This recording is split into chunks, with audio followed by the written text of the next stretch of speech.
Chapter जो ले रहे हैं आज उसका नाम है गेम थ्योरी। गेम थ्योरी में डिफरेंट डिफरेंट टाइप्स के मेथड होते हैं जिनसे हम क्वेश्चन सॉल्व करते हैं। आज जो हमारे पास मेथड है उस मेथड का नाम है सैडल पॉइंट। हम जो क्वेश्चन है उसको किससे सॉल्व करेंगे? सैडल पॉइंट से। तो क्वेश्चन एग्जाम में ऐसा कभी भी लिखा हुआ नहीं आएगा कि solve the following question by saddle point. कोई भी क्वेश्चन गेम थ्योरी में आएगा तो आपको पहले सैडल पॉइंट जो है चेक करना है। तो एग्जामिनर तो बोलेगा नहीं आपको, तो आपको सबसे पहले सैडल पॉइंट चेक करना है।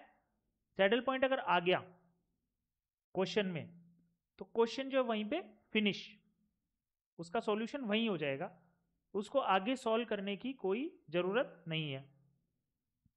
और अगर सैडल पॉइंट नहीं आता है तो फिर जो है हमें आगे उस क्वेश्चन को सॉल्व करना है। तो कोई भी क्वेश्चन आएगा तो हमें सैडल पॉइंट देखना आना चाहिए।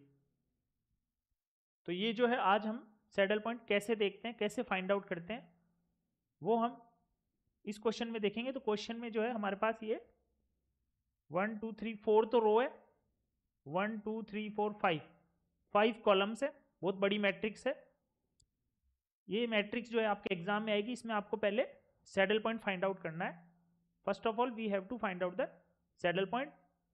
If we are able to find the saddle point then we need not to solve the question further. Question जो है वहीं पे फिनिश हो जाएगा। तो कैसे चेक करते हैं? मेन तो ये कि कैसे चेक करते हैं। तो इसके लिए क्या करना है, रो मिनिमम, ये वर्ड ध्यान से देखिए आप, रो मिनिमम, और ये वर्ड ध्यान से देखिए आप, कॉलम मैक्सिमम। रो मिनिमम का मतलब क्या है कि we have to find out the minimum number in the entire row. पूरी रो में सबसे स्मॉलेस्ट एंट्री हमें चाहिए। कौन सी है? 3 -1 4 6 7, इनमें सबसे लीस्ट एंट्री कौन सी है? -1, वो हमने यहां पे रख दिया। ठीक है। सेकेंड रो में हमने एंट्री की -1 8 2 4 12, सबसे लीस्ट एंट्री कौन सी है? -1। 16 8 6 14 13 में सबसे लीस्ट है 6। 1 11 -4 2 एंड 1 में सबसे स्मॉलेस्ट एंट्री कौन सी है? -4। तो हमने ये रो मिनिमम का काम जो है वो फिनिश कर लिया है। कॉलम मैक्सिमम, रो में तो हम मिनिमम देख रहे थे, कॉलम में क्या देखना है? मैक्सिमम। फर्स्ट कॉलम में अगर आप नजर डालो तो सबसे मैक्सिमम नंबर क्या है? 3 -1 16 में, और 1 में से 16 मैक्सिमम है। -1 8 8 11 में 11 मैक्सिमम है। 4 2 6 -4 में 6 मैक्सिमम है। 6 4 14 2 में 14 मैक्सिमम है, और इसमें 13 जो है मैक्सिमम एंट्री है। तो हमने कॉलम मैक्सिमम का भी काम जो है वो फिनिश कर लिया है। तो हमने जो है रो मिनिमम देखा, फिर उसके बाद हमने कॉलम मैक्सिमम देखा, उसके बाद रो कॉलम मैक्सिमम में और रो मिनिमम में हमें कॉमन नंबर फाइंड आउट करना है। तो कॉमन नंबर हमें यहां पे मिल चुका है, दैट इज द 6। तो आपने देखा कि हमने जो है सैडल पॉइंट फाइंड आउट कर लिया है।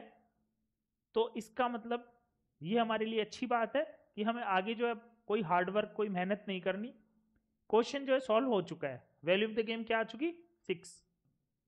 कॉमन नंबर अगर नहीं मिले इसका मतलब सैडल पॉइंट नहीं आया है, बट यहां तो आ चुका है। कॉमन नंबर 6 है, 6 ही वैल्यू ऑफ द गेम है। अब बात है कि इसको लिखते कैसे हैं। तो कैसे लिखते हैं? सैडल पॉइंट, रो मिनिमम और कॉलम मैक्सिमम ये 6 के इक्वल है। देखो सैडल पॉइंट क्या है? 6। रो मिनिमम में कौन सा कॉमन है? 6। कॉलम मैक्सिमम कौन सा कॉमन है? 6। तो हमने क्या लिखा? सैडल पॉइंट भी 6 है, रो मिनिमम भी 6 है, कॉलम मैक्सिमम भी 6 है। तो एग्जाम में आपको कैसे लिखना है? Saddle point is equal to row minimum is equal to column maximum is equal to जो भी वैल्यू यहाँ पे क्या है? 6। तो 6 जो है हमारा ये फाइनल आंसर आ गया। ओके। अब स्ट्रेटेजी कैसे लिखते हैं? देखो स्ट्रेटेजी ए इधर से खेल रहा है, तो ए की स्ट्रेटेजी कौन सी हो गई? 1 2 3 4 वर्टिकल हो गई। तो आपको जो है स्टूडेंट्स इसमें ध्यान क्या रखना है कि जहां पे सैडल पॉइंट आया है वहां तो 1 पुटअप कर दीजिए, और जहां पे नहीं आया वहां पे आप 0 राइट डाउन करिए। तो देखिए यहां पे आया सैडल पॉइंट, नहीं आया, ये 0 लिख दिया। यहां पे सैडल पॉइंट आया, नहीं आया, ये 0।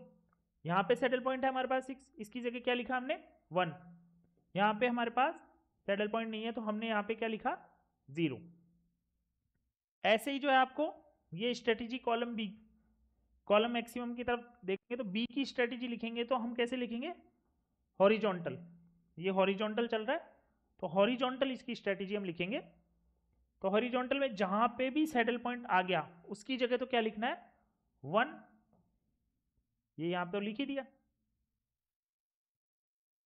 और यहां पे ये 1 लिखना है। तो यहां भी 0 आएगा, यहां भी 0 आएगा, यहां भी 0 आएगा, यहां भी 0 आएगा। देखिए 0 0 0 0, जहां पे सैडल पॉइंट आया है वहां क्या लिख देंगे, 1, ये हमने लिख दिया। तो इस तरह से एग्जाम में आपको लिख के आना है, तो आपको जो है कंप्लीट मार्क्स, फुल में से फुल आप मार्क्स ला सकते हैं। उसके बाद लास्ट में आपको क्या लिखना है, value of the game that is 6। तो जो सैडल पॉइंट होता है वही वैल्यू ऑफ द गेम होती है। तो आपने देखा हमने कितना इजीली इस क्वेश्चन को सॉल्व कर लिया। तो एग्जाम में कोई भी जब क्वेश्चन आएगा तो सबसे पहले सैडल पॉइंट देखना है, अगर सैडल पॉइंट आ चुका है तो क्वेश्चन जो है वहीं पे फिनिश, और अगर सैडल पॉइंट नहीं आया है तो हमें आगे उसको सॉल्व करना है। बट इस क्वेश्चन में सैडल पॉइंट आ चुका है तो इसका आंसर हमने फाइंड आउट कर लिया, दैट इज 6, क्वेश्चन कंप्लीट। तो उम्मीद करता हूँ आपको ये क्वेश्चन अच्छे से समझ में आ गया होगा। इसी तरह के सॉल्यूशन के साथ हम आगे भी मिलते रहेंगे। Okay, thank you.